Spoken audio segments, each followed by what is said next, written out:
Howdy. Hello. It's the Fight Site Boys. It's the gang. It's the toughest dudes in podcasting. We have the title now. No one else has ever podcasted about toughness as far as I know. So we have that distinction as the toughest dudes in podcasting. I'm joined by, I'm Ed Gallo, if you didn't know.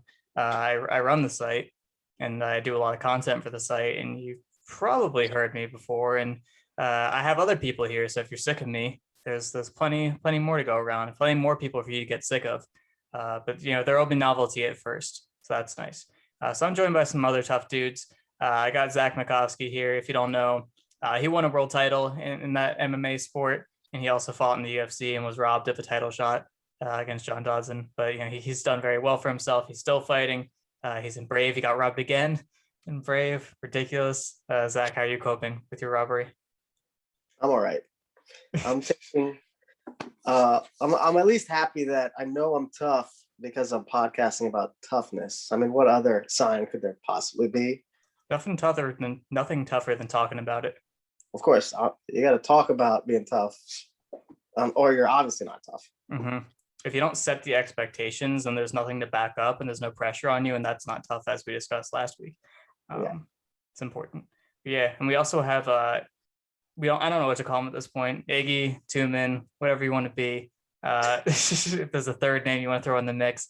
But that's our host of Tengerdome and the news recap, the Combat Sports news recap every week, and a bunch of really cool articles and other podcasts. And he's doing lots of stuff.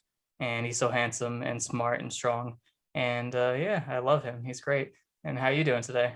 This fine morning for you?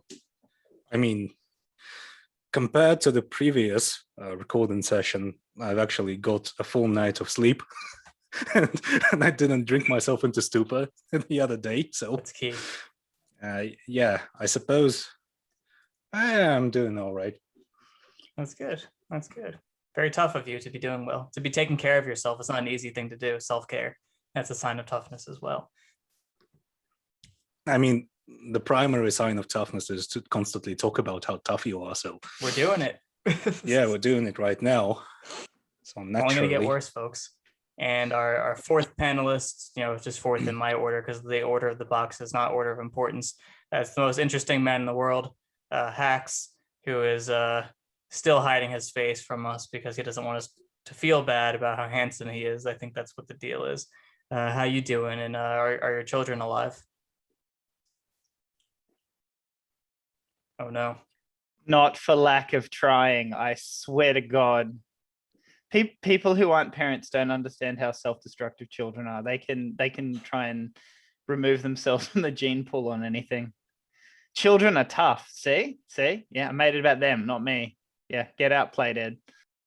Tough to deal with, not tough in character. Both. We'll call him A, we'll call him B. I respect that you mute yourself, but also the silence makes me fear that you've left us. There he goes again. Well, anyway, let's start this thing. This is part 2 of our toughness podcast. If you couldn't tell by us dropping the word every other minute. It was unintentional last time how often we said the word toughness or tough. This time I think it's a little more intentional because you can't avoid it. You just got to lean into it. But we talked about a lot of interesting stuff last time. Maybe too many interesting topics. We spoiled you. And we're just going to, like I said, lean into it, do even more this time, maybe expand on some things we started to talk about last time and said, we'll get more in depth with that later. But we're going to do it. So, Tim, what are we doing today? Tell me what to talk about. Yeah. So in the previous episode, we've kind of managed to chew our way through a very extensive topic and come up with our own definitions for toughness. The primary discussion topic was the definition of toughness and can toughness be taught? And so we've discussed this concept, the concept of toughness in combat sports, and attempted to come up with a comprehensive definition for it. And defining toughness is hard, primarily because it's an extremely broad concept and it's frequently used in situations when physical durability would be a better descriptor. And so we've done our best to chip away at the misconceptions regarding toughness and explore whether it can be taught. So I guess, in order to bring new listeners up to speed, I guess I think we can summarize what we've done. Like we've explored the difference between bad toughness and good toughness, wherein something encouraging a fighter to exhibit their toughness may lead to serious long-term consequences for their career and future life. We've explored the underdog syndrome permeating combat sports culture, where fighters who routinely take a beating are hailed for being tough, as well as the misconception that harsher conditions and traumatizing upbringing is what causes people to become tougher. We've explored the interplay between physical durability and mental fortitude, and that is key. Physical durability is an attribute one possesses, as well as mental fortitude, but it is the interplay between them that truly allows certain fighters to prevent themselves from becoming discouraged in the process of fighting, whether due to their opponent giving them a much tougher fight than anticipated, the various extraneous circumstances that may prevent them from fighting the way they would like, such as injuries, and the many mundane real-life problems that might distract them from the fight itself, sick relatives, relationship troubles, financial debt, etc., etc., etc. Fighters are, after all, just as human as the average person, even though a bit more disciplined, which is also a key point.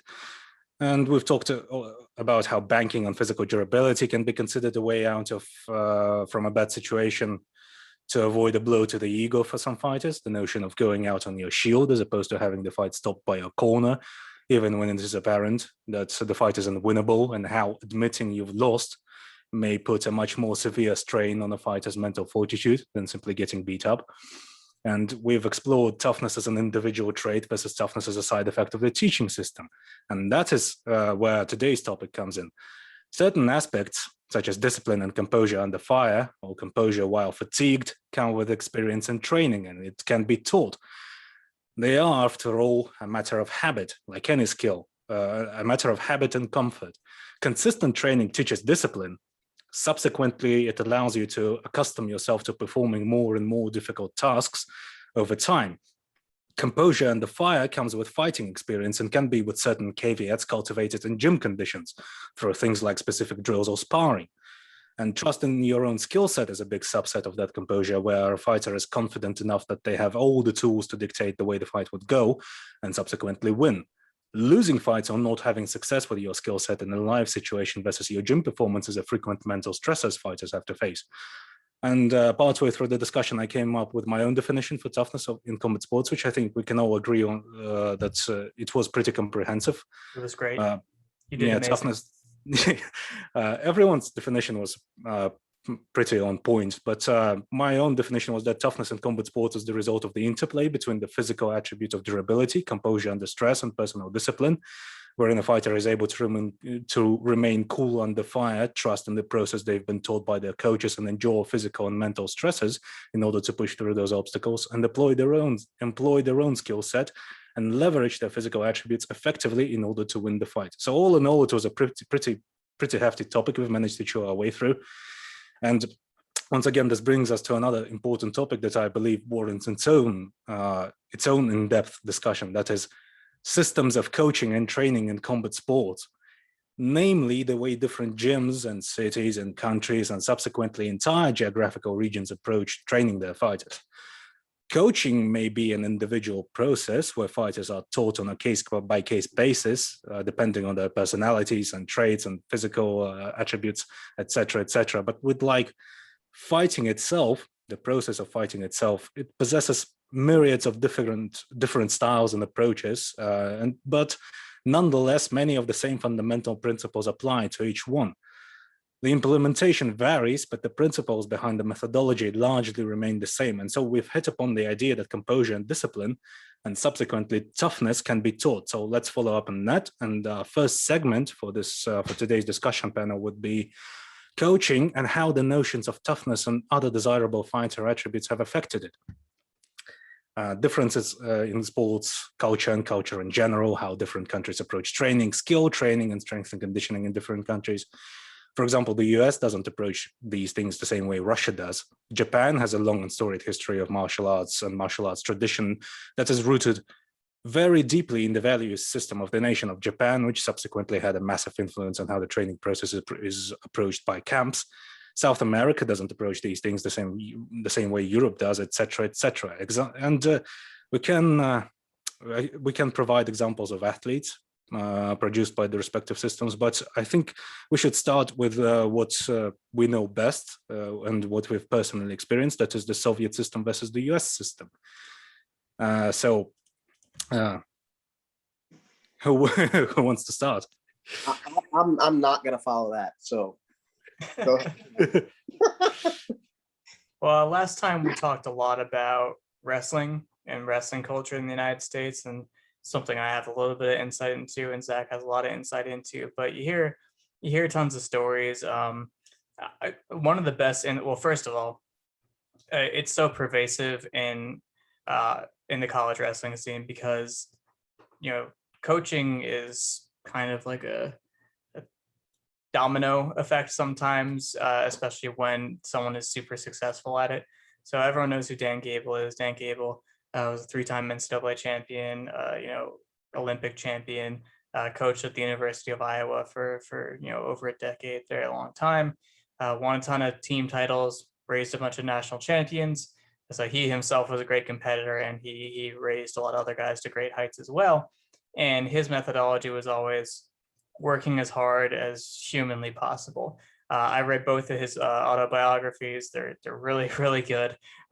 It's just tons of stories and a lot of insight into the way he thinks and what he did.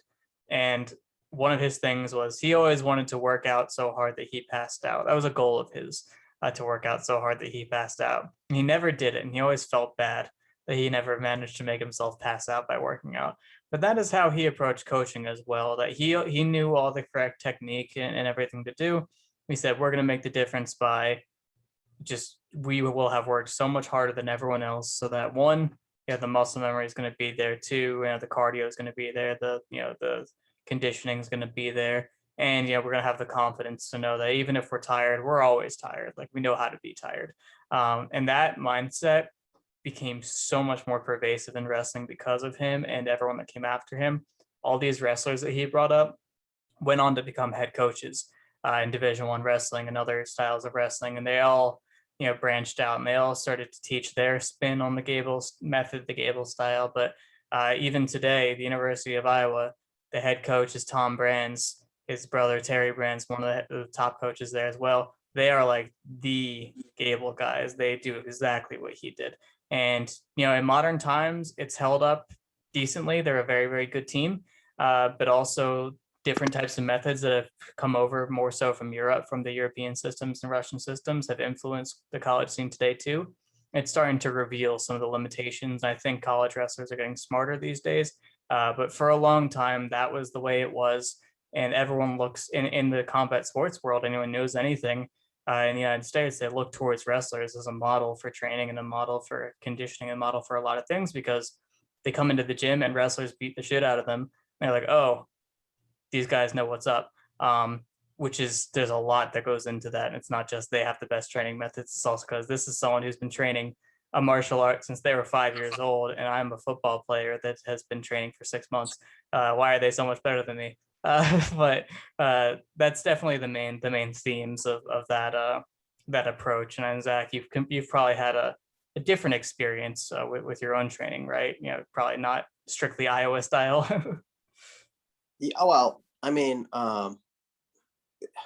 there's no question about. I agree. Everything you said is right. Like, Dan Gable had like such a ridiculous impact on U.S. wrestling, and I understand the appeal because, it was like an emphasis on outworking people and toughness.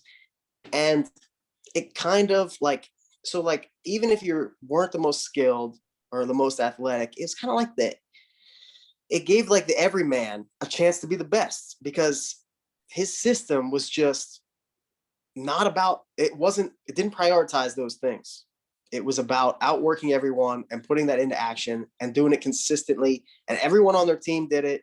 And it was really unbelievable. And I think that the fact that it was like, I don't have to be super genetically gifted. I don't have to be the most skilled wrestler. Like, if I work hard enough, there's a path for me to be the best in the country. And that is super appealing. I was one of those guys. Like, Gable is such a legend in my eyes. It's like, I can't even put into words that feeling that he gives to people, that you don't even have to be the best. If you're smart about how you do it, if you train hard enough, if you work hard enough, you can become champion. And one of my assistant wrestling coaches in college, Joe Melchiori, wrestled for 2 years at Oklahoma and then wrestled for 2 years at Iowa under Gable. Now he is like not a typical Iowa wrestler. He is much more slick and about like upper body throws and pinning people and stuff like that. But he has some unbelievable stories about Gable and the stuff not only he made the guys go through or put Melchiori himself through, but the things that they would see him do as a 40-year-old, conditioning wise, that would just like blow everyone else out of the water who was Division I athletes and champions at that point. So it's like, it's hard to overstate that. So I actually was influenced by that system. And even in high school, I felt like that was the prevailing ideology. It was like, it's not like, let's analyze why our technique failed or how you could set up this technique better. It was like, you obviously just didn't work hard enough and do enough work. So it's just harder and more. That was like the prevailing thing. Like I didn't really like start thinking deeply about technique until I was at the earliest, a little bit later in high school and mostly in college. I was just like, it was always about going harder and working more. So, I mean, that was such a prevailing concept in my own training. Now, since I've been involved in MMA, my coaches have been, I'll say, pretty different than that mentality. It was much more about being intelligent as you fight,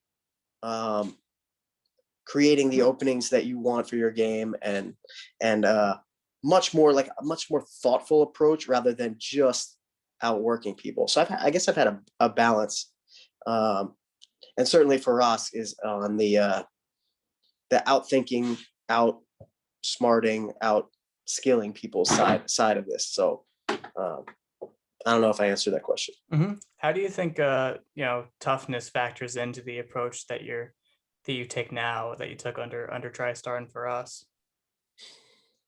Well, like I said in the last one, it's like,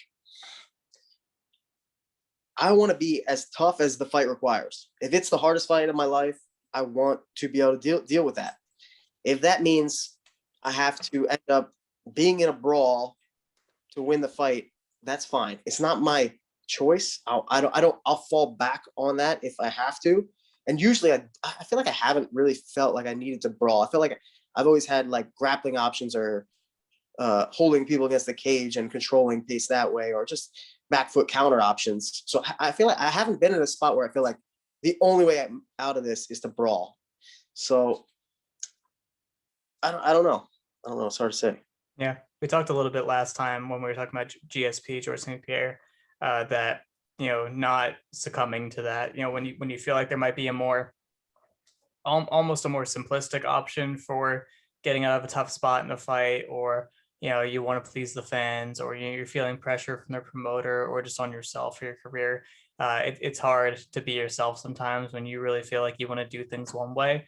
That's what we talked about, the toughness to retain your individuality and do things your way and stick to it, just to make that decision. So I feel like that's probably at play as well. Yeah, one thing I realized after rewatching that last podcast is that so like we were talking about, I think the Faber example primarily, but I think there were other examples, Thompson, Neal and stuff, where it's like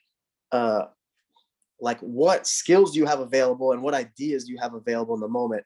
And neither are like, you're tough if you do one and not tough if you do the other. It's like how your toughness gets displayed based on your ideas.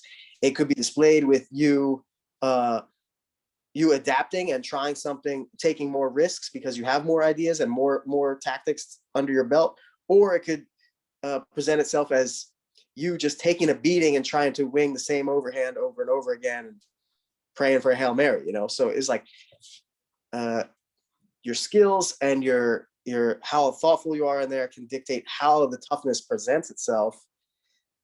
But I don't think either way means like you're not tough, because I think Faber in that example was equally tough in both circumstances. One, he just was like, my leg is cooked, I can't do anything. And the other, he's like, my hands are cooked, I'm cool with throwing four combinations of 4 elbows and stuff like that. So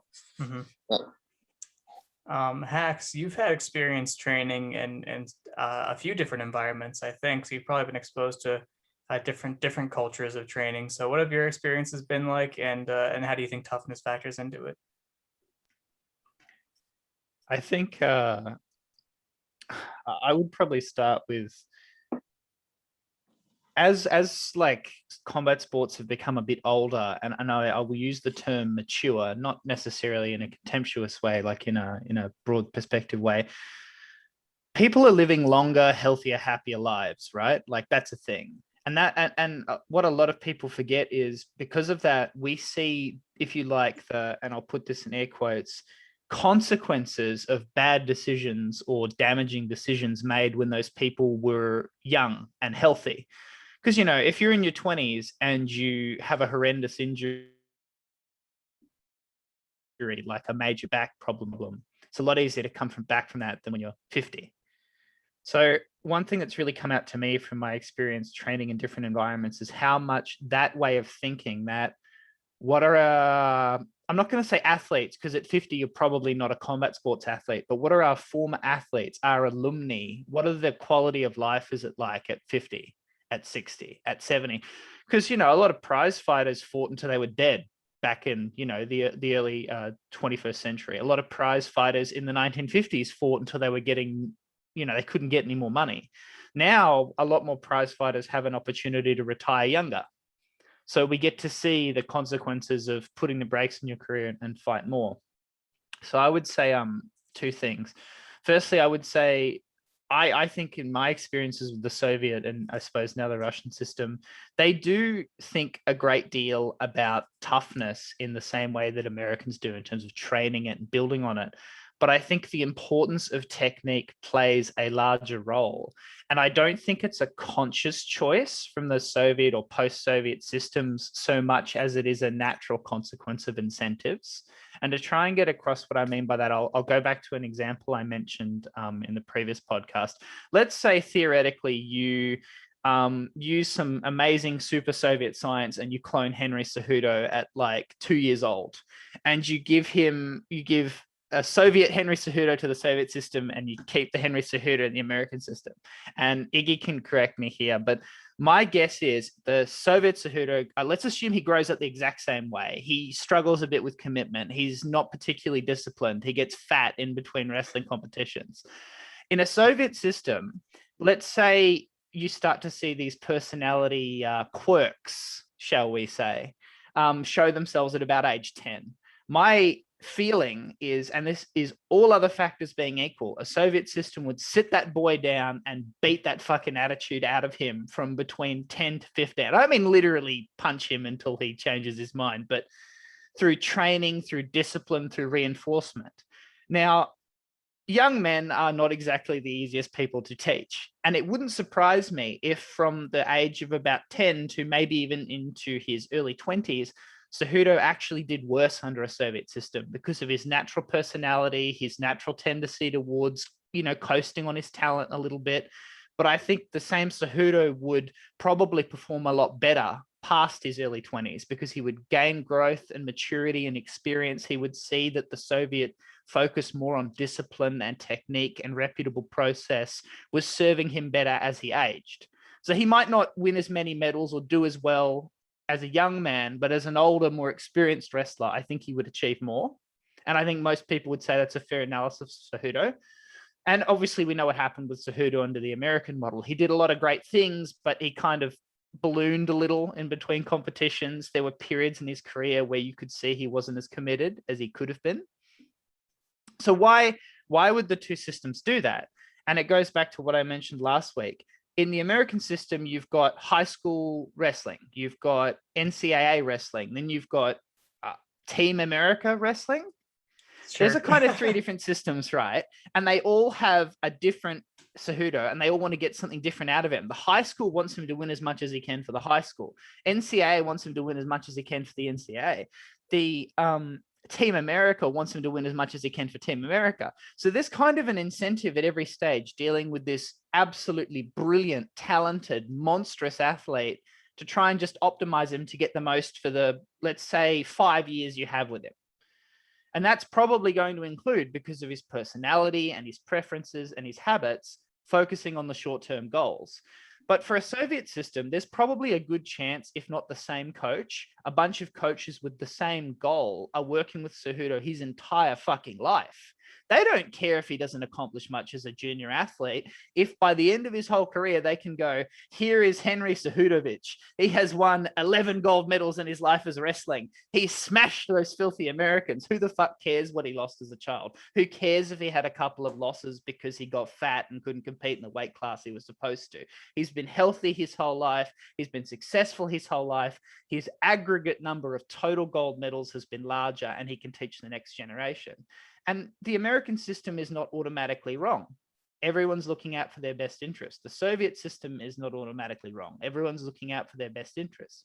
But it kind of illustrates, in my opinion, the differences between a very fractured, balkanized system that has its own individual goals, which are usually about, shall we say, maximizing profits for a short amount of time or minimizing losses, compared to a system that can take a longer term focus, and that's reflected in the quality of training. And I think that kind of example or model is exactly what I've experienced training in the Soviet system and the Russian system, and also training in a system like Australia, which is pretty Americanized in the sense that there's that lack of unity and truly developing elite talent across their whole lifetime. Mm-hmm. Real quick, that youth wrestling example, that's a really, really good point. If you look at youth wrestling in the United States, if you follow wrestling people on any form of social media, like wrestling parents, every single day there's a post about it's just youth competition. It's just youth competition. This is not the world championships. You need to calm down. Like, it's not that big of a deal. But youth wrestlers in the United States, they compete so much, and I think there's just an emphasis on competing in general in the United States. Whereas if you look at like viral Instagram videos from Russia of youth wrestlers, they love, like, because people like to mythologize Russia, right? Like these, look at these magical children and how good they are when they're 8 years old or whatever. It's just videos of them drilling.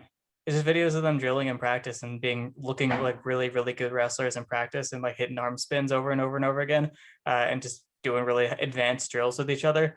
Those are the videos that are big with youth wrestling in Russia. Youth wrestling in America is like a Steve O'Poulin from New York, who is like going to 80 competitions a year and just headlocking everyone and crushing everyone. He has a mohawk. Like it's such a stark contrast. You really made me think of that. But yeah, I think that's also a good signifier of the differences in systems. Yeah, I love Hax's thought experiments. They're crazy. Cejudo actually didn't wrestle in college though, right? Yeah. He went straight from high school into Olympic style. He was technically at like Grandview or something in Utah. I don't think he was ever there or competed for them though. Okay, but it's interesting. I really feel like I have no good concept of whether Cejudo would have been better in a Russian kind of system than the US. Like, I have no grasp of what it would look like either way. Like, what would be different one way or the other, something I can't wrap my head around. But if it means we didn't get Triple C in MMA, then I'm for alone taking his spot. I think one big difference there is Henry Cejudo is one of like two people ever where you can say, like, usually with Americans now not doing as well in freestyle, or could they have done better in freestyle, it's because they trained a different sport their entire life up until that point. It's like, okay, now do freestyle. Whereas Henry Cejudo, he wrestled in high school, but he probably wasn't training folk style specifically that much. He's probably just trained to take people down and focus on freestyle. Same with Aaron Pico. Those are guys that were good at freestyle sooner because that's what they were training the whole time. Whereas in other countries, they might have their traditional folk styles in their countries, but it's not as organized and emphasized as it is in the US. That's another big difference. And like, it's so goofy, but because like the goal should be, the future world and Olympics. But like you said, Hax, everyone's got their own agendas for what they want out of these athletes. And like, the NCAA is an institution and it's a business, and there's a whole freaking knots upon knots and knots of why NCAA wrestling exists the way it is, and changing it to freestyle would be a huge upending of the entire infrastructure of the sport in the United States. So like, just it keeps going deeper and deeper into what the problems are and why things are the way they are. But you're definitely right that it's segmented, it's so different, whereas they have a really different mentality about what the end goal is, at least in Russia and other countries. Tumen, you haven't talked in a while. I'm sorry. I think an important point that has to be emphasized is that Hax talks about incentives and not necessarily cultures, because it's not necessarily one is caused by the other. It's the interplay between those things. But in common discourse, many people focus on culture really, really hard. And what do they mean by culture in this case? I've always wondered what's, and in many cases, it comes down to stereotyping, really, and not talking about the culture per se. So like people talk about how, oh, Russia is just, they just have a different mentality. America just has a different mentality. And really, like, why? I mean, is it because the brains are wired differently? No, they're not. Is it because of the historical context behind the many things that the two different countries experienced over the years? Maybe, but it's also not really the primary cause, I don't think. But I believe Hax may wish to elaborate on that further. Oh yeah, I was just gonna like +1 that and point out that like I think a lot of debates in MMA or in combat sports, because it's not done by historians, it's not done by people that study institutions, it's done by idiotic Twitter accounts that, you know, if they actually attempted to retweet a paper, their brain would probably explode. But like people get so fixated on terms like culture and they don't define what they mean. And then so like we end up with this pointless chicken and egg argument where like 5 John Jones accounts are arguing over like culture and all of them mean something different. And that's not to say that culture isn't a worthwhile topic to explore. It absolutely is. Culture is a huge part of discussing any combat sports, you know, but I think it's important to remember, as Tumen's kind of, you know, implied, let's get a bit more specific than just culture. So if we're gonna, so as an example, if we're gonna talk about the history of Japanese wrestling, let's not just say culture. Let's not just say the culture of Japanese wrestling. Let's connect it to some specific ideas. It's the Bushido way of the Japanese samurai that influenced the freestyle wrestling. Oh. Like, let's actually talk, for example, about how, like, is there a, you know, there's an idea, as I understand, that Japanese wrestling is seen as exceptionally combative and has a beautiful element of showmanship. So let's actually connect that to specific ideas in Japanese culture and talk about it. Let's not just throw the fucking word culture out there. Let's do what we did with Toughness. What does that mean? What does it connect to? Where does it lead us? Let's make some theories and test them rather than be like MMA Twitter bots and just throw out meaningless bullshit that can't actually be examined. It's not like a call out of anyone here. That's more like a, I hate MMA I feel Twitter. called out because I don't know anything about Japanese culture, so I can't make those connections. But you can make it about American wrestling. I can make the observations about what I see, and you guys can connect it to Japanese culture. I mean, the way I generally see culture is it's like a complex of ideas and a value system that's formed over the years, over many years, according to the historical events that took place and according to the linguistical language processes that dictated the way the culture developed over the years. And that's basically the well, that's the thing. It's a complex thing. It's an entire complex of different factors that come together in a whole system. It's not like it can't be brought down to a single stereotype about like, oh, the Japanese are disciplined, the Americans are free-willed, and the Russians are, I don't know, grim and drink a lot. So the thing about the sports and say well, let's take Japan, for example. Well, let's take the East Asian region as an example. The East Asian region has been historically influenced by China to a very significant extent. And the primary driver behind, well, not to go into this whole Confucianism thing, because that's what many random Twitter people like to talk about. Oh, why Asia has had a better response to COVID, for example. Oh, Confucianism, collectivism. But that's not really it. But still, it's a historical fact that China had a tremendous influence on how the region developed and the interplay between the different countries that different peoples that populate that region. And so one thing about that can be singled out is, for example, filial piety, deference towards elders, respect towards your elders. And so if you look at something like traditional martial arts, for example, let's say, let's move further east and go back to Japan, to the Japan example, let's say karate, a huge emphasis on the sensei, the teacher.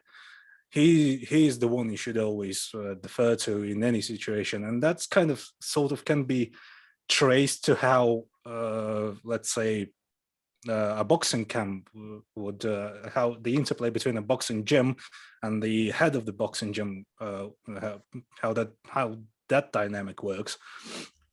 And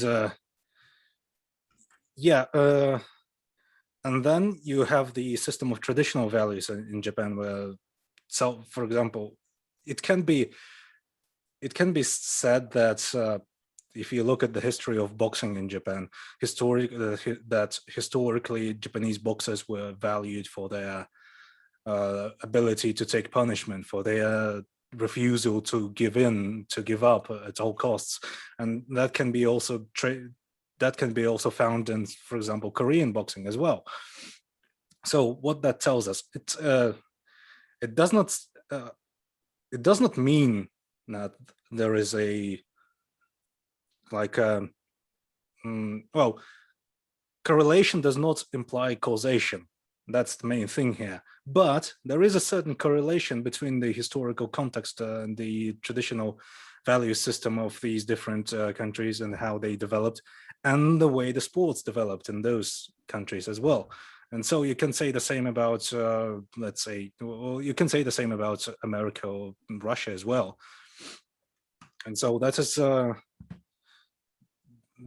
the, well, I guess that is the primary point I'm trying to make. It's a nuanced topic, and that's my favorite word, always, nuance.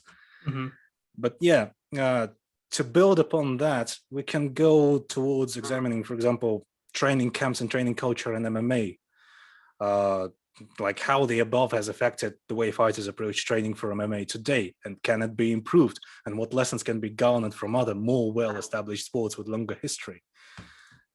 So can I offer one counter example to the types of cultures we've discussed so far before we jump into a new topic? Yeah, sure, definitely.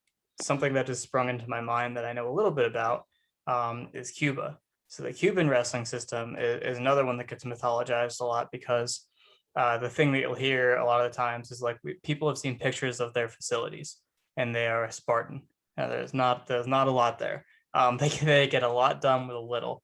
And if you've heard like Yoel Romero on the Joe Rogan podcast, for example, he gave a really good account of what it's like to come through the Cuban system. And basically, being the starting wrestler on the Cuban team, to be a national team member, is a full-time job. And in their system, economically, I don't really know how things work in the Cuban government, in the past and the present, but there's a direct correlation between your quality of life and how well you're doing as a wrestler if you're the guy. So Yoel Romero talked about things like access to the internet and like his lodging and a whole bunch of other stuff were dependent on if he was winning.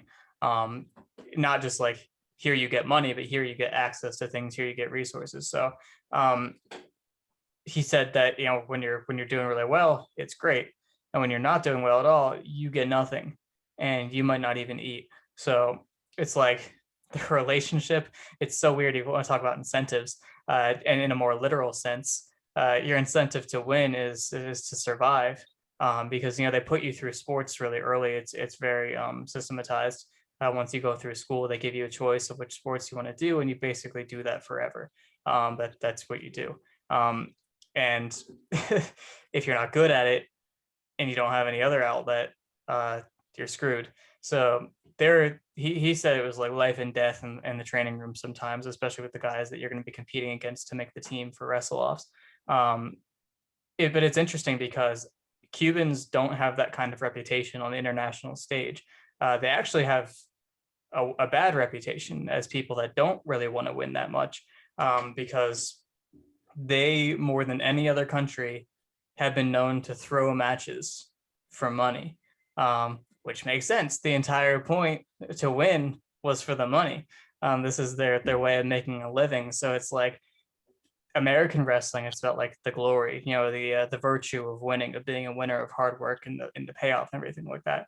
With Russia, I have no idea what the incentive is. But yeah, that's one important thing about culture. Once again, is that many people talk about how geography dictates culture, and it's partially right. And many people talk about how the international relations dictated culture. That is also partially correct. But one important thing that many people miss in this case is once again incentives.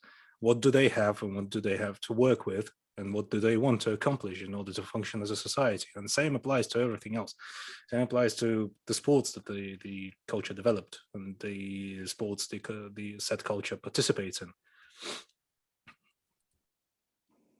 That was my whole thing. Go ahead, Hax. Yeah.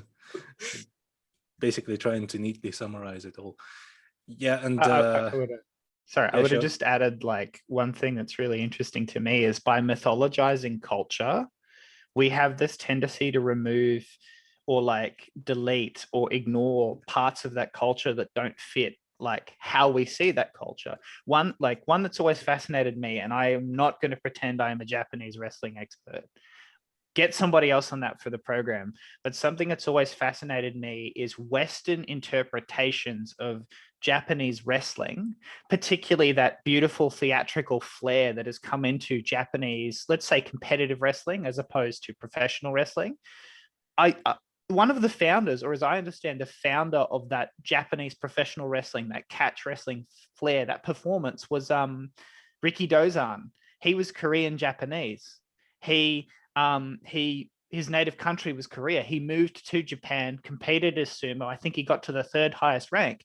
It's kind of fascinating to me how a large, if you like, component of the spirit of early Japanese professional wrestling, which we all know has had a large impact on Japanese wrestling as a culture overall, was Korean. And that doesn't get talked about because it doesn't fit the narrative of Japan, which it segues into a much broader political point about Korean Japanese people. But I just thought I would show that's a really good example. We get so zoned in on a homogenous, mythologized culture, we miss the human stories and motivations, and often much more diverse than we think cultural influences that drive combat sports and drive, again, putting it in quotes, Japanese wrestling. Mm-hmm. Well, yeah, sure. Go ahead. I actually hit on a word that I've been thinking of since we started this talking about culture influences, and like whether it was the Cuban example or the Russian system or whatever. This is I thought about this before. I was thinking about this on the drive over here. Like what? Because Iggy said in the last podcast, he was talking about Khabib and how in Russia he was relatively privileged, especially in the sports world, especially because of his family and stuff. And did that mean he wasn't tough? Of course not. Of course not. And so like coming from a tough place or where the incentives are for Cubans like to succeed, to gain more resources and money and what have you. And I think it does come down to motivation. It's like, and that's why it can, like, the person from the nicest area can be equally as motivated as someone else. Now, the culture can certainly play a factor in the motivation, whether it's because like it's a more poor area, and the incentive is to do that. And that also explains why the Cubans would potentially not do well for the incentive of money, or like why like boxers who come out of like poor areas, and like why they're always portrayed as like from a tough background that they had to rise out of. And I think it comes back to motivation, and because all the best people obviously don't come out of those situations, and you can be just as motivated to be great for a number of reasons. Culture can be one of them.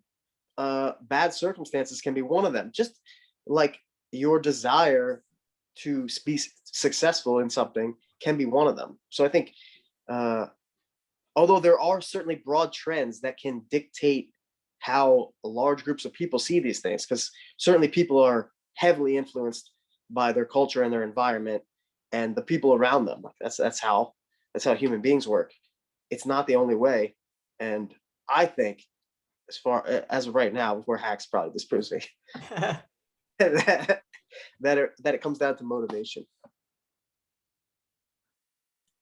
Yeah, the main danger here is developing a sort of a myopic view of the world, and the Hacks touched upon this briefly in how mythologizing a culture or stereotyping a culture may lead you to disregarding examples of that do not fit the overall picture that you have in your head about a certain topic. Where I was going with this, the thing is that it's not really, when you have this idea in your head that does not exactly represent reality, and you try to, so to speak, push a square peg through a square hole in order to make it fit, it's not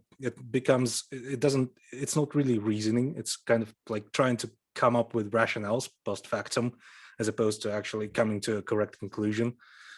And so, once again, to give not to make this too political, but to give another political example, it's that how the Chinese Communist Party nowadays tries to sort of, I guess, how it engages in historical revisionisms, and that's how they retroactively proclaim that Genghis Khan was one of the Chinese emperors, and that all those nomadic cultures that managed to conquer the various Chinese states and then had established dynasties in there for a time. The idea is that they assimilated, that the ruling class was assimilated so hard that they can basically be considered Chinese, and so Chinese history must be Chinese, and anything that does not fit in that very narrow definition of what Chinese is either discarded or rewritten retroactively, and that is a very dangerous thing. It's a dangerous thing on all levels of human interaction, from international communications, from interpersonal relationships to geopolitics. For example, Russia recently had a constitutional reform that proclaimed ethnic white Russians, to be the state-forming ethnicity of Russia, as opposed to, well, one of the ethnicities that live on the territory of Russia. So that puts an important emphasis on the ethnicity, as opposed to all the other minorities and native peoples that populate the region. So that's another example. And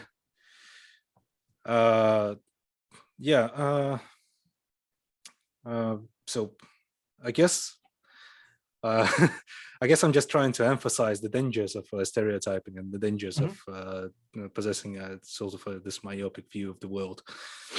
For sure. And, anyone who lives in America can tell you our description of American wrestlers, that's not a good description for American people. If you want to talk about built different, wrestlers in America are very, very, very different than pretty much all other people, even other athletes. Every athlete thinks their guys are tough, but almost every time that they're actually compared, face to face with what happens in wrestling practices and wrestling rooms and competitions, it's usually not close. It's usually not even close to the same levels of depravity when it comes to the training. But which is what brings me to an interesting point about a couple of examples I was thinking of. Taking us back a few minutes when we talk about Habib being privileged, or motivation, things like that. I thought of a couple of people that have gone, they have different problems, but there's a similar theme about what their problems are. And motivation is one of the main narratives for one of them. So one privileged athlete from a previous generation would be BJ Penn, someone who's very successful. BJ Penn famously has a rich family. He came from privilege in Hawaii, and he usually, the first thing people think is when you come from wealth is like, oh, what's your motivation to do anything? Like, you're going to succeed no matter what, in the sense that you're going to be financially viable. And usually we talk about money as success. But he got involved in sports and he was very good. And people talk about it as a phenom, a prodigy, a talent. And throughout his career, it seemed like the entire discussion about whether he was going to be good or not in a fight is how motivated is he, how much does he care, how hard is he training? And that seemed to be accurate, is that a lot of the time he didn't train hard, and that's what affected his performances, but sometimes he could get away with it. A more recent example of someone that I feel like comes from a privileged background, but is a very different type of athlete, is someone I talked about earlier, Aaron Pico. Aaron Pico's lineage can actually be traced to the first governor of Mexico. He has a very storied history with his family, and they're very well off. It was well documented that his family is very wealthy, and part of his advantage, I would say, as a youth wrestler, because he was prolific from a very young age, was because his father could afford to fly him all over the world to train with the best coaches in the world in boxing and wrestling. And whatever he wanted to do, horseback riding, whatever he wanted to do, he had access to the best resources. But he also, for whatever reason, had a chip on his shoulder and is super driven to work extremely hard. And yeah, he's one of the hardest workers in the room at all times as well. He's someone that is just a maniac in the training room, and clearly pushed himself to his limits to achieve his goals, and had all the resources ahead of him, and went full steam ahead. But there's a similar theme between the two of them, is that they're stubbornly committed to their own ideas, because for both of them, I feel like it wasn't success to achieve a different level of status, in which case, if that's really your goal, you're willing to make sacrifices in certain things, like the way that you're going to do it, not having to have it your way all the time, being able to listen to other people and take advice and change things. But the whole motivation the whole time is to prove yourself and do your own thing and establish yourself and make it about you. That might be where that stubbornness comes from, to change your style. So for Aaron Pico, he got really good in this one way. And when it came time to make adjustments, he didn't want to do it. And I have some insight into that camp, Team Body Shop out in Southern California. I talked to a lot of people from that gym. And the way that Aaron Pico fought the majority of his MMA career is not what he was taught in that gym.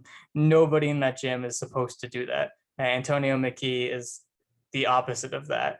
Like Zach said, you need to preserve yourself whenever possible. Do not take unnecessary damage. Do not brawl. Do not hang out in the pocket longer than you need to.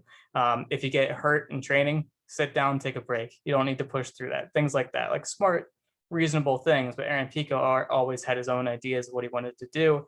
And he didn't even change camps until way later, when it was, kind of late in the game after, several failures, because Joe Rogan told him to go to Greg Jackson's gym, and that's why he went.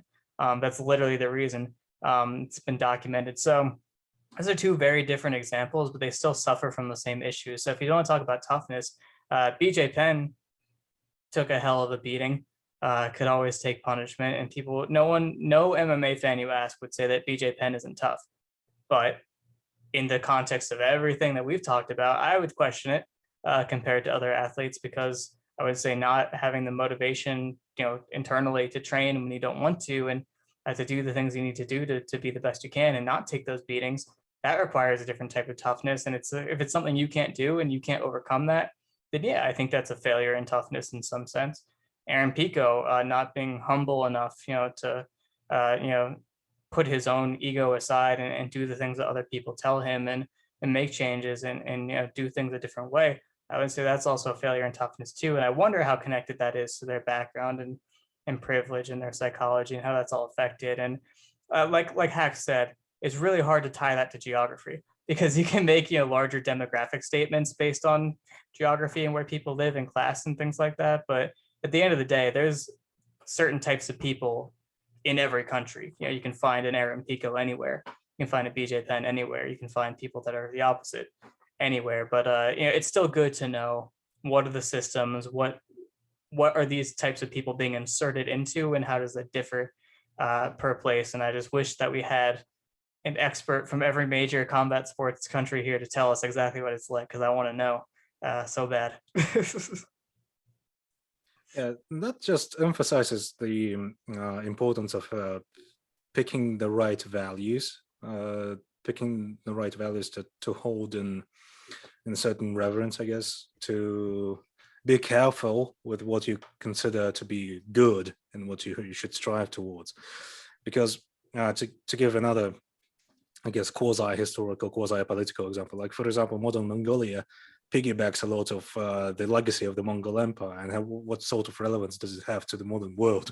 I mean, we're not going to ride around conquering city-states anytime soon. We're just simply not in the political and economical positions to do that. And that kind of can be, I guess it's a tortured way to tie that to, I think, the question I brought up earlier about training culture and culture of training in MMA camps. So, like, what sort of values do we want to pick and choose in order to build the ideal MMA camp? So I guess we can discuss that. Oh no, Hax is dead. Hax is dead, but Zach's got his hand up, so that's okay. I mean, this kind of all goes back, and I suppose this can get us moving towards the next couple of topics, to institutions, because Ed will probably shed a tear when I say this, but people like Dan Gable die, right? Like, they get old and they die. What? And the question is, if you have insights from collective knowledge, or you have ideas from exceptional people, or you even just have lessons that are taught in a key moment of history, like, if we shoot arrows at them and run backwards, they chase us into a trap. How do you pass on these kind of insights to the next generation? How do you make sure that it outlasts you, or even in some theoretical luxury space gay communism reality where we all live forever? How do you store knowledge and teach it to new people so that you can have a progression of knowledge and learning across people? And the answer to that, for the most part, is institutions. If you happen to be of, shall we say, extreme political ideologies, and you might not like democracy, you can walk down the street and you can kill a prominent Democratic speaker or politician, but it's a lot harder to destroy a democratic country or a democratic tradition or a democratic journal. Institutions are durable. They can outlast people. So if we're going to talk about ideas, concepts in any realm or sphere, social, cultural, political, economic, whatever, you need to start thinking about institutions, because they shape the big picture. And I suppose that kind of points the direction for us to go to next. So the idea of an institution of MMA, like, currently, if you look at the MMA today and the scape of how the gyms function, how the various teams are scattered across, for example, America, it can kind of be considered that MMA is still essentially in its Wild West type of stage, isn't it? In that every team has its own approach, every team has its own, personality, a head coach that thinks that things should be done a particular way, or gyms that hold a particular value system as opposed to the other gyms. gyms where a special emphasis is put on strength and conditioning, gyms where a special emphasis is put on technique, etc., etc. And so this really, it can be contrasted. There's an interesting contrast between, let's say, how an typical MMA gym functions, in as much as there is such a thing as a typical MMA gym, versus how a boxing camp functions. For example, in MMA currently, the most common way to think about a fight gym, the most common way an MMA gym is structured is to have a team where many different fighters train together collectively. Whereas in boxing, the typical model is that there is a single fighter around whom, well, if it's a particularly successful fighter, of course, there are exceptions, such as the Kronk gym, for example, like that produced many great fighters, such as, for example, Tommy Hearns, the most prominent example.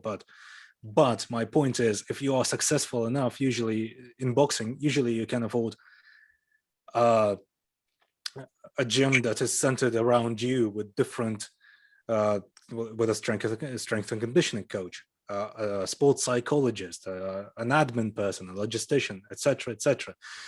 And it's interesting to contrast that with how MMA gyms run. And there is an exception in MMA as well, in the face of Tony Ferguson. Naturally, Tony Ferguson always is the exception. Is the exception everywhere. So one interesting thing that happened the other day is that Tony gave an interview where he explained the various problems he had to face in the build-up to the Charles Oliveira fight. Well, naturally, many people reacted, many MMA fans reacted with, "Oh, that's just an excuse. That's a piss poor excuse for your poor performance in the fight." But Tony pointed out how he only managed to train about 5 hours of jiu-jitsu for that fight, and that's basically it. Like, he was exceedingly busy, even by his usual standards, because he was trying to juggle his personal business stuff and trying to make sure that everyone on his team got paid. And there were certain administrative problems where the UFC couldn't settle on a schedule and settle on a date when he should fight. And so that threw all his preparation process out of whack. And so people were chuckling at this, and I get it in a sense, I mean, from a certain point of view, but this one really made me think, like, just how many fighters' preparation process is basically a mess purely because of all the things they need to juggle in their lives to stay afloat. Like, I mean, once again, Tony's camp is more like a boxer's camp where everything is centered around him, and he's got his own personal gym. And if you think about how much it costs to keep it all up, and who has he really got there looking out for him, making sure he stays on track. I mean, think about this for a moment. You've got your own gym, your own team. You've got everything you need that should, in theory, be optimized towards making you the best fighter you could possibly be. But in practice, if you can't afford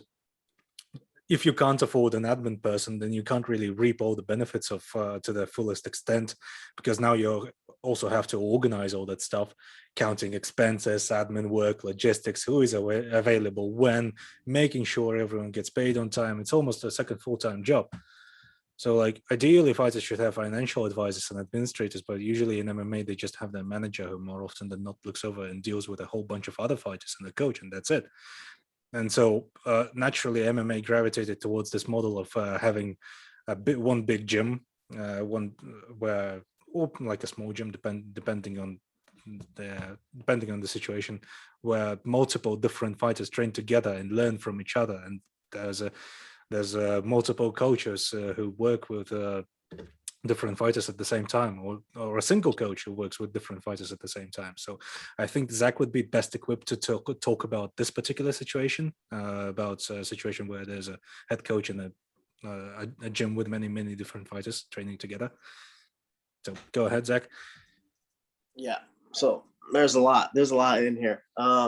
So certainly, as far as what is preferable, I think once you're at an elite level, it's probably preferable for most people. I don't think everyone's the same. There's no one coach that's the best for everyone. There's no one style of training and preparation that's the best for everyone. It's highly dependent on who you are and what you need. But I think the more specific, once you're at a high level, the more specific and like your exact specifications for the fight centered camp would be better. The problem is how many people can actually afford to do that in MMA. I think it's very low, very low. And when you start MMA, you start training with a team. Like you're obviously not going to start like hire a coach and like several coaches for different disciplines and a financial advisor. I don't think I know any MMA fighters that have a financial advisor. Maybe George. George might be the only one. Yeah, so like you come up in this team atmosphere, and the team has value. There is value to having a lot of people there. There's a lot of different ideas. There's a lot of styles. There's a lot of body types. Everyone's collaborating. It's like a unique kind of like we're all in this together kind of feel. So I don't know. I mean, I think obviously you're gonna have to start at like a normal gym. Even if it's a famous gym, you're going to have to start in normal classes, and that's how you learn fighting. So as you get further and further, like if you're successful, it doesn't make a lot of sense to change it. But if you can, I think it does make sense. I mean, the law of diminishing returns has to come into play here, has to be considered here, because after a while, every fighter kind of reaches their ceiling, and so it's things like specific game plans towards a specific opponent starts mattering more, as opposed to having like learning different techniques. And so you already have your skill set.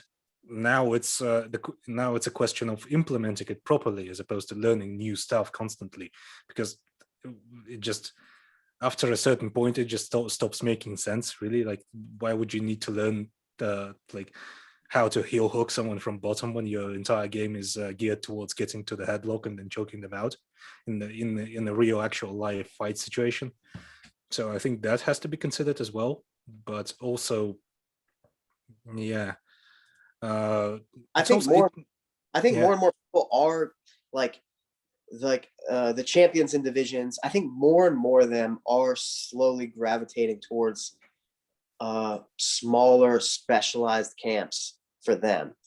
The problem is it's a very small number of people who can actually afford to make that happen, and even that coaches will want to put in that much time with one individual. So like if you're a gym owner, this is what I think of. So like if you start becoming a successful coach, you have a very successful fighter, and people become other fighters are fans of that fighter. People are going to gravitate to come train with you.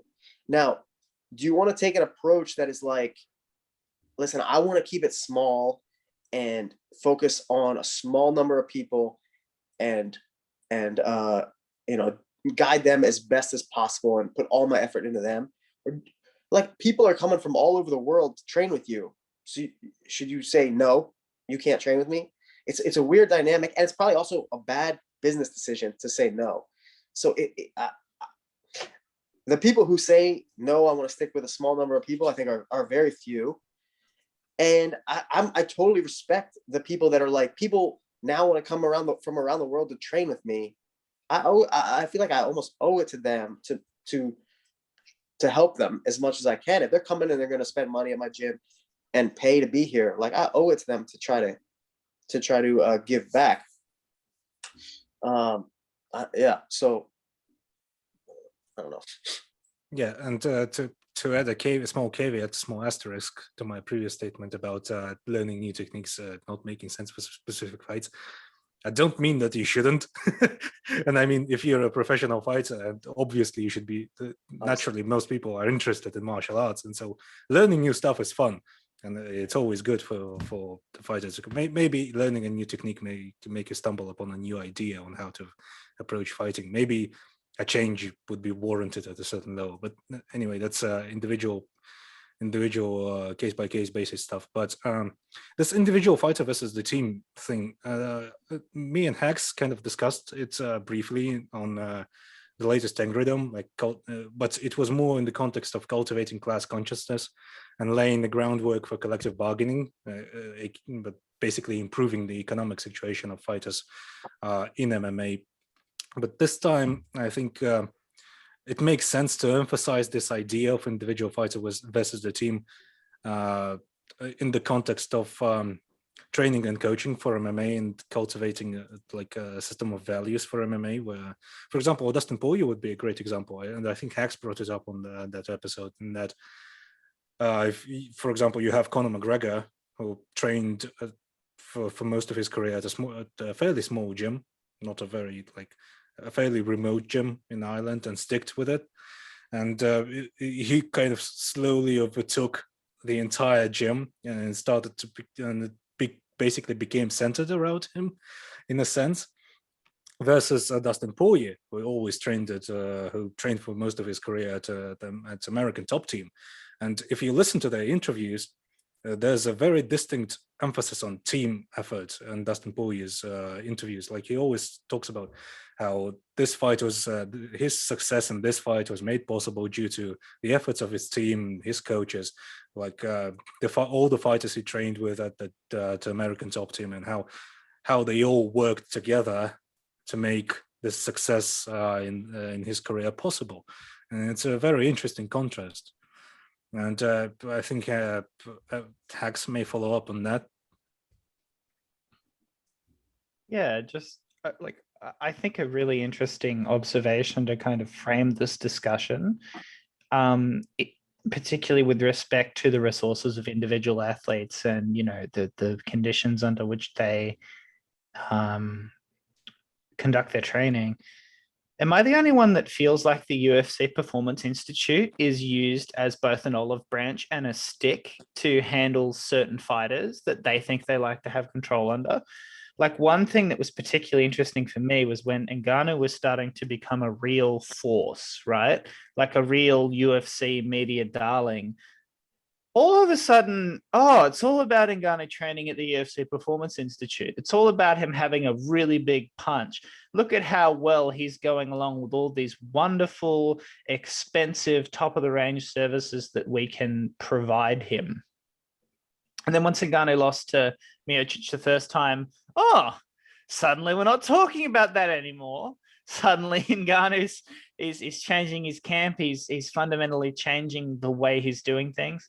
I think it's an interesting point to note that the UFC is very clearly aware to some degree of, if you like, fighter weakness when it comes to the diversity of options available to train.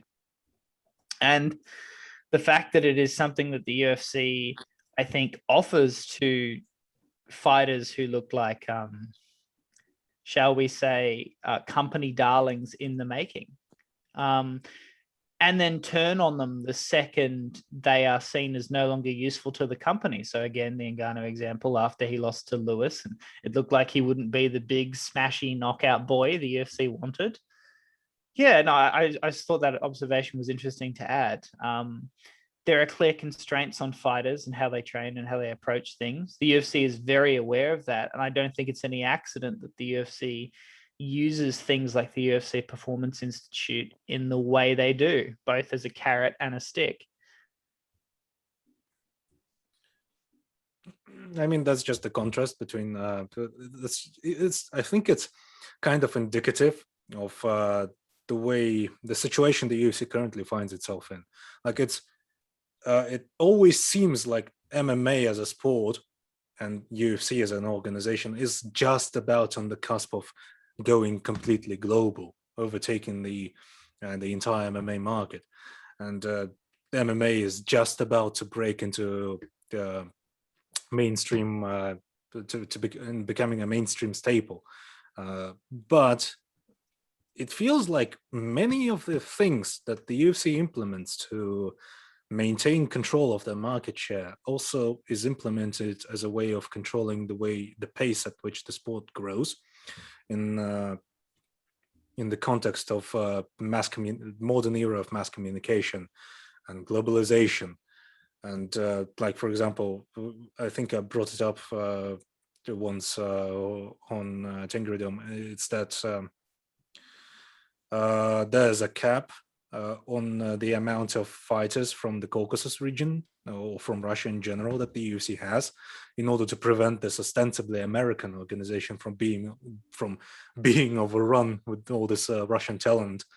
That's just that seems like it's just dime a dozen over here with organizations like M1 and the ACA and all sorts of organizations. And yeah, and the UFC Performance Institute being a sort of a carrot and the stick is also a bit of a sign of that. And like this story with Ngannou and how Dana White handled his publicity and how the UFC marketing team handled his story is also indicative of that. Like they've done all that to try and prop him up as this immense, like a monstrous figure, and the moment he failed them, they just actively went after him. And Dana White specifically went just on every press conference after Lewis and Gunn, he just went after him. And it's also you can also observe that in all the other situations where fighters didn't really perform the way the UFC expected them to perform, or the way that Dana White constantly talks about how fighter X doesn't want to fight, John Jones doesn't want to fight, George St. Pierre doesn't want to fight, Dustin Poirier doesn't want to fight. And I mean, it's a bizarre statement to make. They're a professional fighter. Of course they want to fight. It's the bread and butter. That's how they make their money. That's how they make their living. It's their whole life. And yet, despite this, there is always this narrative that a fighter wusses out. A fighter is a pussy. He's not tough. He doesn't have the guts to step in and fight for the title. And oftentimes, this happens when a fighter asks to get paid according to their station. So there becomes this. I think it's a bit of a damage control type thing, almost like a preventative slap across the face to just kind of remind the fighter of his place in the organization. It's one more measure of control they try to employ, but that's getting into this whole corporate dealing sort of deal, this whole idea of institutions once again. Mm-hmm. The thing I wanted to get into, like, I think we touched upon enough on the nature of camps in MMA. I think we examined it coherently enough and succinctly enough to come to a conclusion that there needs to be a certain push for centralization or for creation of an accepted standard of coaching. Because when you think about it, like you've talked to Jared Mark, I'm blanking on his name. Yeah. You mentioned that at Jackson Wink, that his experiences training in Jackson, there were certain things that he felt were lacking in instruction. Mm-hmm. And I don't think that it's a particularly rare occurrence in MMA gyms today, because you frequently see fighters with like bizarre gaps in their skill sets.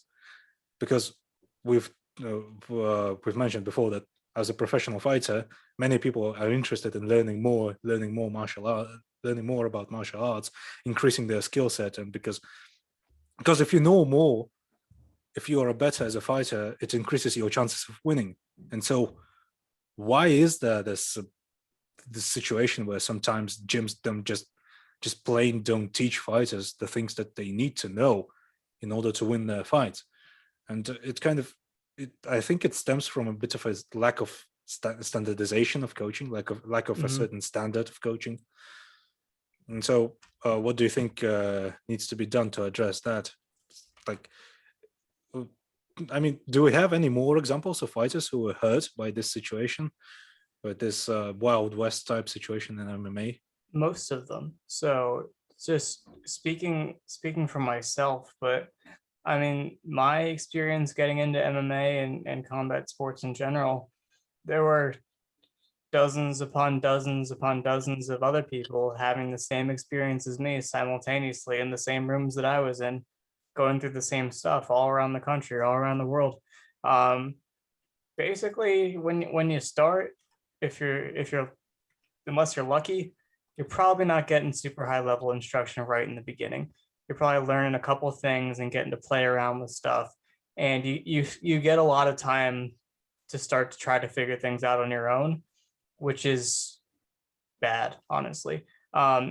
In some ways, it's nice to kind of, the heavy hands guys talk a lot about how style and personality are linked, and that fighters fight a way that's influenced by their personality. And definitely 100%, but that might not be a good thing. So for me, like, I felt like I was self-taught for so long. Even when I started to get into gyms, it was more like, okay, do the thing, do this thing. Now we're going to spar. I'm going to look at what you do, and I'm going to try to tweak what you do and make it a little better. But I've never had a coach try to change like my entire approach. And sometimes I think that's probably necessary. Sometimes I think there's a way around that. But I've heard different coaches speak from major camps, from smaller camps, to like personally. And there seems to be a general consensus that that's the way they want to do it. They want to take what you do and make adjustments to make you better at that, which I think is a fine approach in a situation where the competencies are being met in every area, and that the person had a sound idea for how they created their style in the first place. But realistically, it's kind of random and chaotic. Most of the time, it's not super developed until later on, and you already kind of have a lot of habits and ways that you do things. So even like a camp like Alliance in San Diego, I've heard Eric Del Fiero speak before.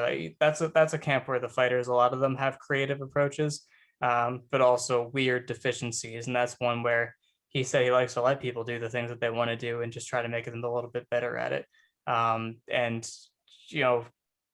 sometimes it's accidental which camps actually end up taking off. It's really circumstantial that maybe they get one guy that comes through that's really talented and already has a pretty good idea of it, and they make them a little bit better, and they get their name attached to him, and other people come in, and kind of grows from there. I think that's a situation that comes up pretty frequently, and maybe that's something that leads into Zach's whole thing about camp loyalty. That made me think of that for sure.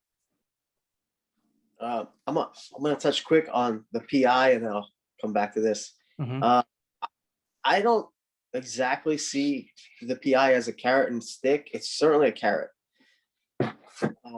but it's certainly been a good thing for the fighters. They get, and I'm not here to defend the UFC, by the way, but they get being paid by the PI. He's a PI shill. I wish PI called me. They have access to a pretty good facility. There's no coaching there. There's strength and conditioning coaches, so you get free strength and conditioning, access to this pretty amazing facility. You get free meals 3 times a day if you're on the roster, and you can always bring one other person in if you're on the roster.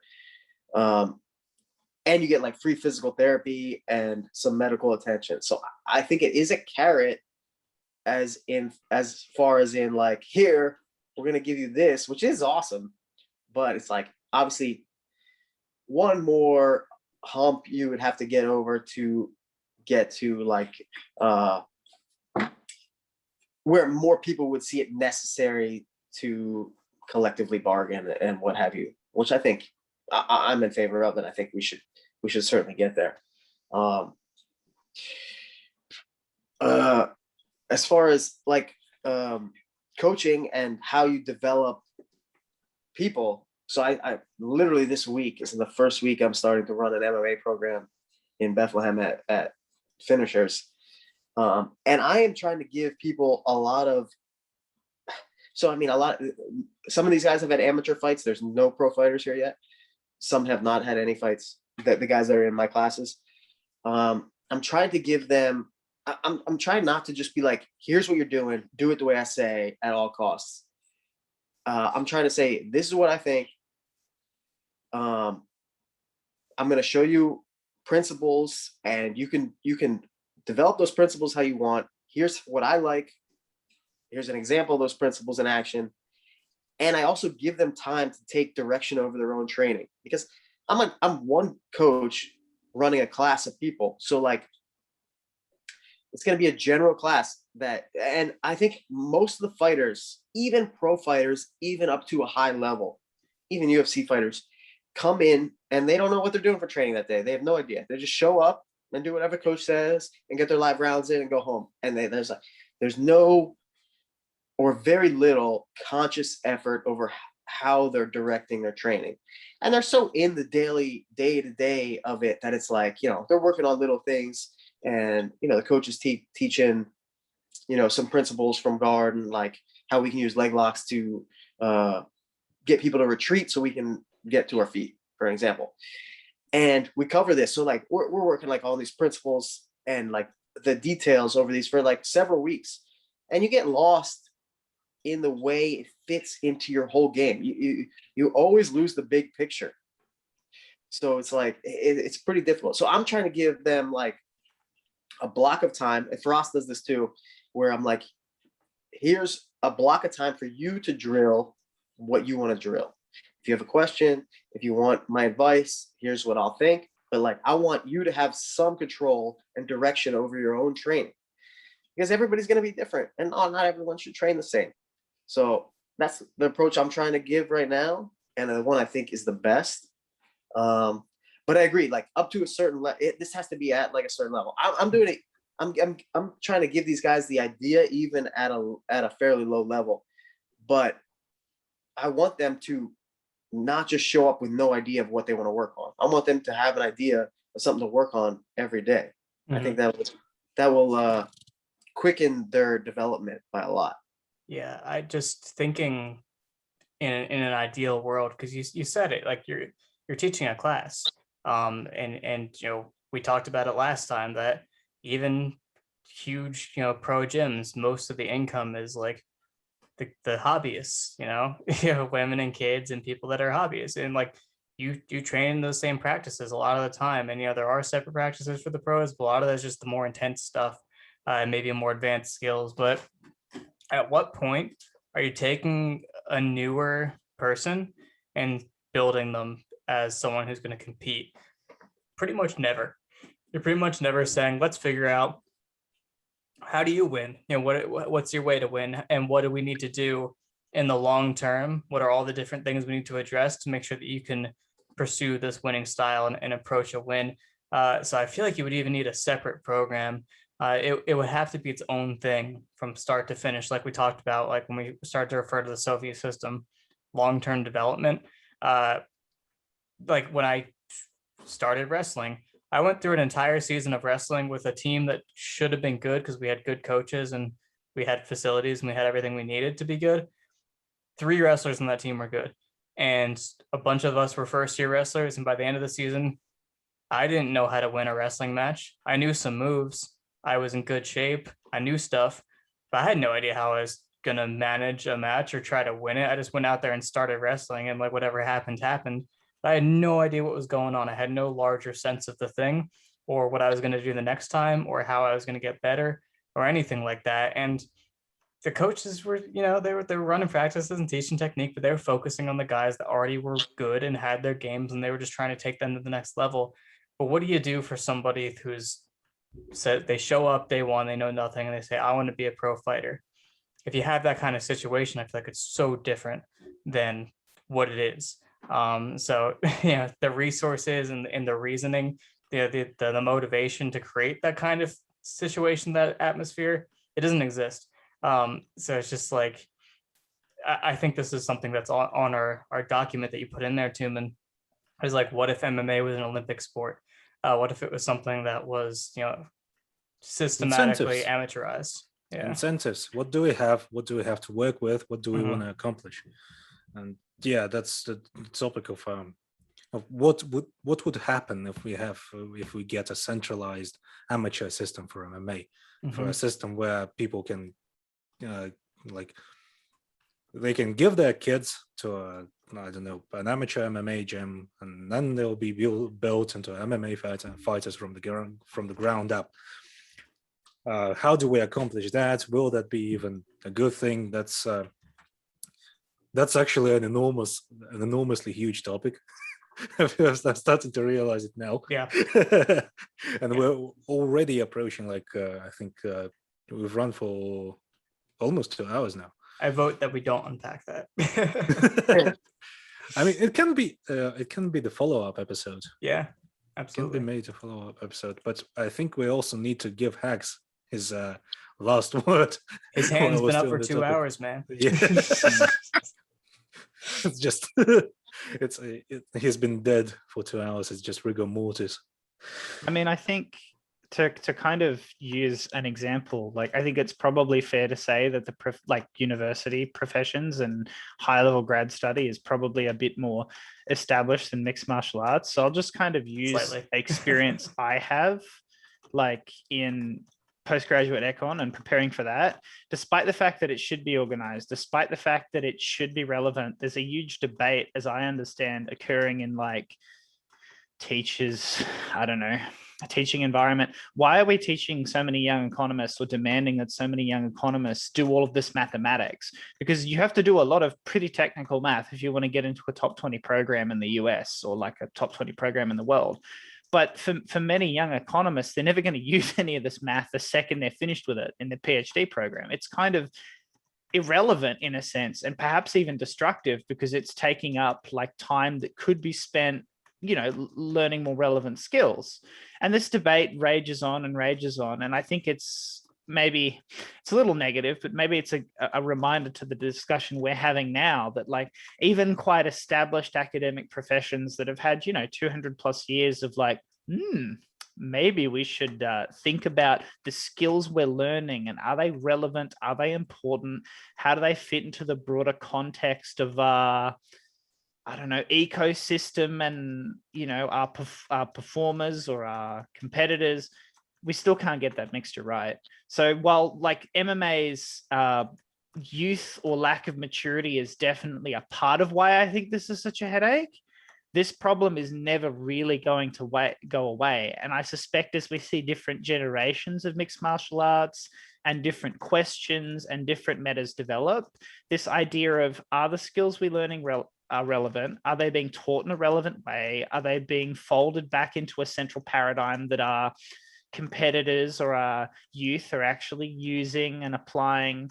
This is like an eternal problem. It's a problem with education itself.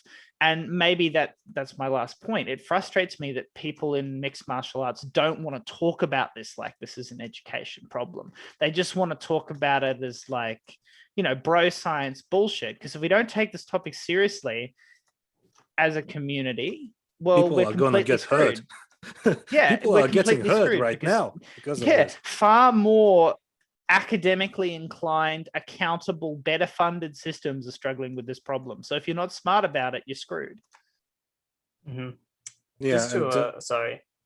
Yeah, and to emphasize that point, whereas like an academic environment not having solved these problems after 200 years leads to things like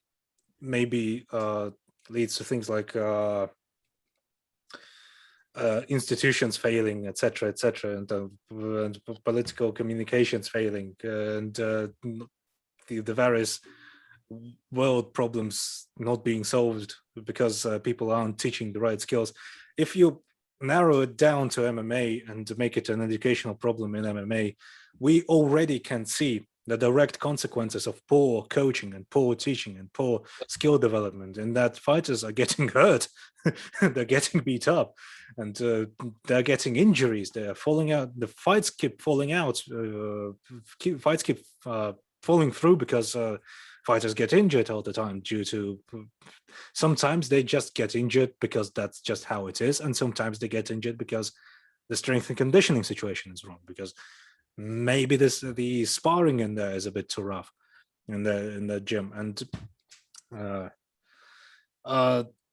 it's been a problem with combat sports forever, for ages now. And I mean, I think the oldest professional competition sports can be considered, I guess, one of the oldest competition sports, combat sports, is Muay Thai, and they still have this problem with it.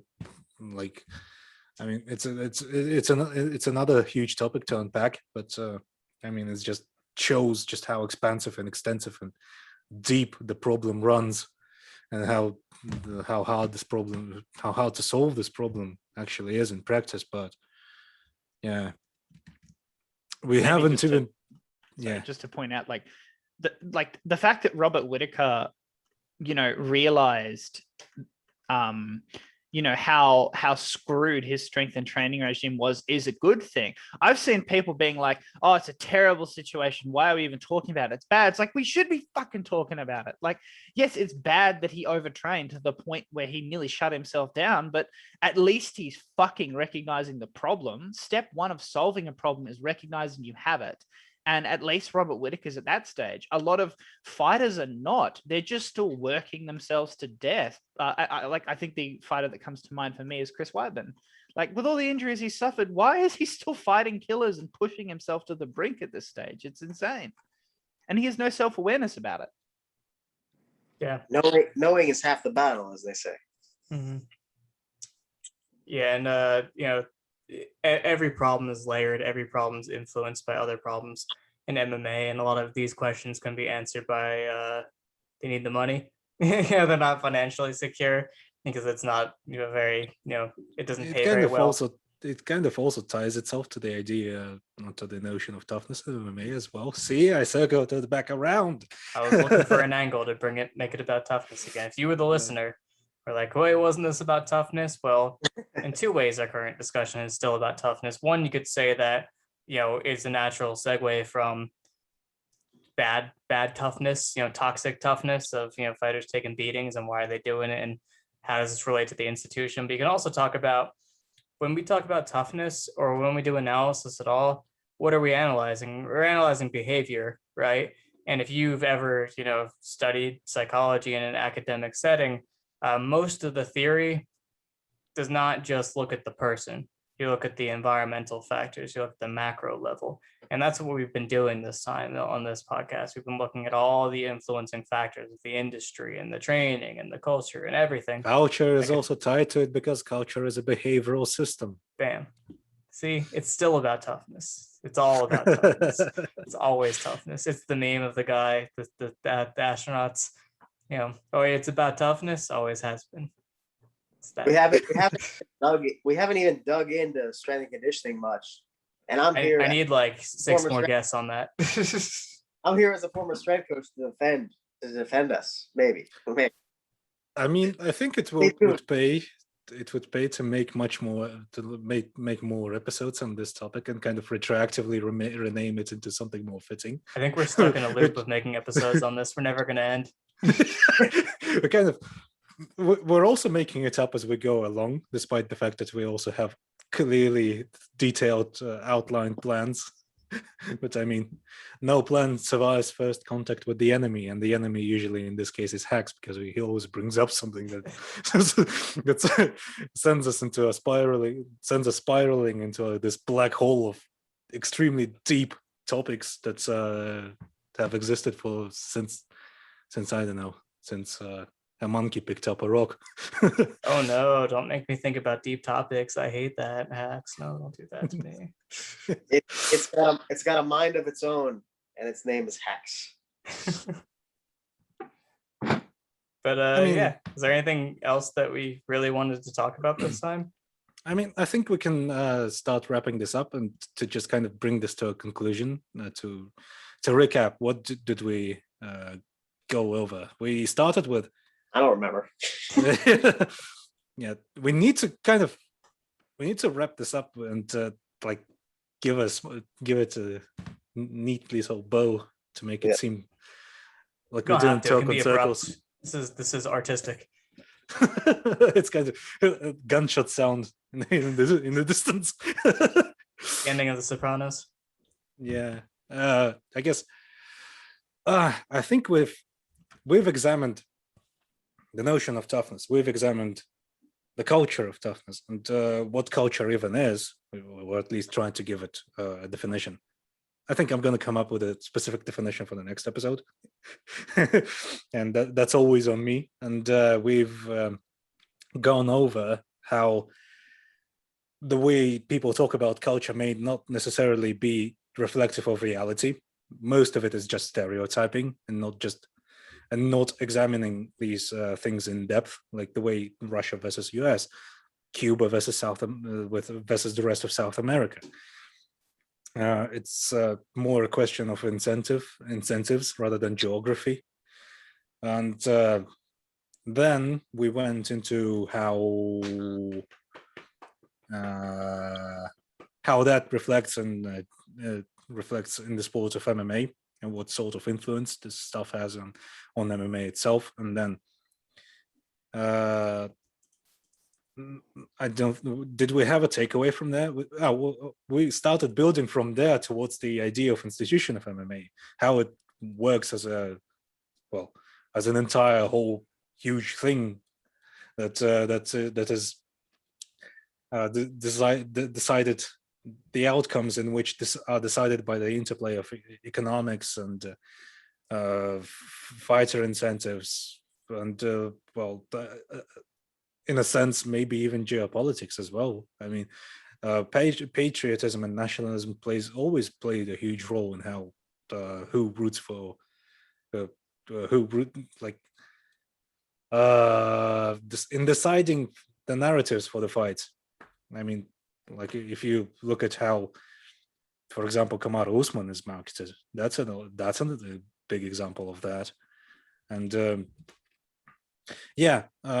we've started chewing our way through another gigantic topic that is going to take, I don't know how many episodes, but I think we've done so far when it comes to introducing these concepts. I think we've done a good job so far. So I think next one is going to be examining how MMA can develop. And one thing I'm super interested in is how to make MMA like profitable globally, because really, like, the UFC is the only show that's really making money.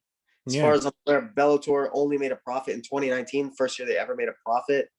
And as far as I know, no other shows are really making money. They're all losing money. So why are they the only ones making money, and how do we make it profitable globally?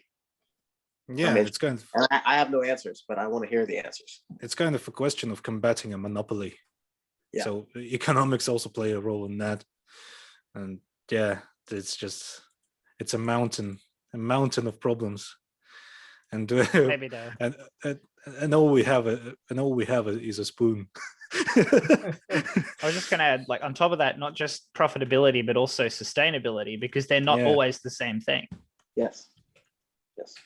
So I guess stay tuned for our next 2-hour discussion where we stumble and sputter our way through a topic that through a problem that many of the best minds in the world still don't really know how to solve. Just a bunch of random meatheads, except I guess one person in here who is kind of not a meathead talking about this stuff. But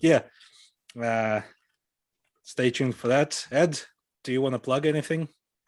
Yeah, subscribe to the Fight Site on Patreon. There's a ton of stuff on there. Most of it right now is analytical commentary on videos of fights, wrestling matches, boxing matches, Muay Thai, stuff like that.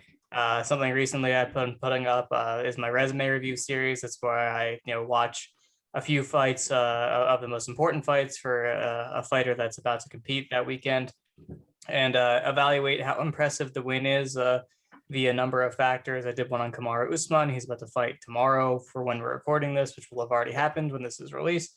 And interestingly enough, when I was doing that, the Colby Covington fight actually made me think a lot about toughness, and that was actually a particularly tough performance from my perspective for Covington, from a lot more with the topics that we discussed in the first episode with regard to bravery in a fight, of overcoming limitations and things like that. So check that out. There's a lot of content on there, but also beyond that $3 tier, there's the $5 tier, which puts you on our Discord server, which is an insane place full of crazy weirdos. But if you're listening to this, that's you.